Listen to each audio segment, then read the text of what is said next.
On ne va pas pérorer ce soir, expliquer que l'on a gagné, même si je trouve que M. Sarkozy en fait beaucoup lui-même.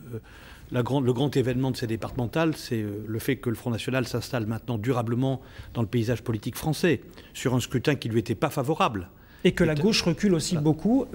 Et que la gauche recule aussi beaucoup. Vous l'analysez comment? Mais la gauche, elle recule tout simplement parce que nous sommes dans une période de chien. Tous les partis au pouvoir, qu'ils soient de droite ou de gauche en Europe, subissent la crise. La plupart ont disjoncté d'ailleurs et ont été obligés de quitter le pouvoir, M. Monti, avec une poussée du populisme qui est tantôt de droite, tantôt de gauche dans certains pays. Elle est plutôt de droite chez nous. Et aujourd'hui, c'est ça l'événement majeur. Cela étant, je vous le dis clairement, je ne veux pas jouer les jeux habituels du contentement universel des soirs d'élection, mais on attendait un choc beaucoup plus rude. On a le sentiment que l'on plie, oui, on plie, mais on ne rompt pas. Enfin, vous avez plié sur toutes les dernières échéances électorales, les municipales, les européennes, aujourd'hui, semble-t-il, sur les départementales. D'après vous, Nathalie Delattre, est-ce qu'il faut une réaction de François Hollande? Il faut une autre politique? Mais écoutez, oui, nous l'attendons et nous espérons une déclaration dans ce sens. Je crois que ce soir, les grandes gagnantes, Gilles Savary l'a dit, c'est le Front National, Marine Le Pen, avec cette poussée très forte, et notamment en zone rurale, on le voit, qui résiste peu.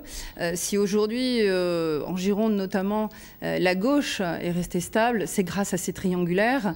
On le sait mécaniquement, quand la gauche est au pouvoir, le Front National fait des poussées et ça favorise le maintien du Parti Socialiste, notamment en Gironde. Quand la gauche est au pouvoir, le Front National monte. Mais c'est surtout l'abstention aussi qui est la grande gagnante. En 2011, nous n'étions pas au pouvoir et il y a eu la première poussée massive du Front National, c'était sous M. Sarkozy, c'est quand la crise est au pouvoir. Quand la crise mondiale est au pouvoir, que les populismes progressent. Et je crois qu'il faut se garder, il faut faire très attention à ce que l'on dit sur ce sujet-là. Oui, effectivement, il y a aujourd'hui, dans le monde rural, comme dans le monde urbain, mais dans le monde rural en particulier, des gens qui n'arrivent plus à joindre les deux bouts, qui considèrent qu'ils travaillent beaucoup et qui ont des conditions de vie quand même très difficiles et qu'une angoisse de l'avenir, on ne leur a pas apporté de réponse, il faudra que l'on en apporte. Un mot très vite sur le Front National, la percée du Front National. Il y a une autocritique à faire de droite, comme pour les élus de droite et de gauche, d'après vous, Nathalie Delattre? Écoutez, je pense qu'on n'est pas allé en profondeur dans les réformes de l'institution. Et puis on le disait, effectivement, la crise touche tout le monde, notamment les zones rurales. Et le discours, partout en Aquitaine. Moins au Pays Basque. Mais ce discours populiste rencontre aujourd'hui l'aspiration et l'attente des Français. Moi, ce qui m'inquiète, c'est que nous n'avons pas de pause électorale prévue avant 2017. Nous aurions pu, effectivement, réunir ce conseil départemental et ce conseil régional. Cette réforme n'a pas eu lieu.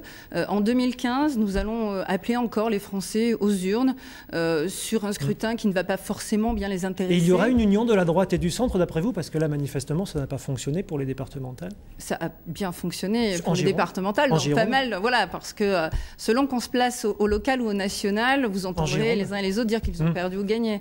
En Gironde, nous n'avons pas perdu, nous allons progresser, vous verrez. C'est une terre modérée, toujours un peu difficile et compliquée dans ses revirements, mais nous continuerons effectivement dans cette stratégie. Sandrine, on continue notre tour.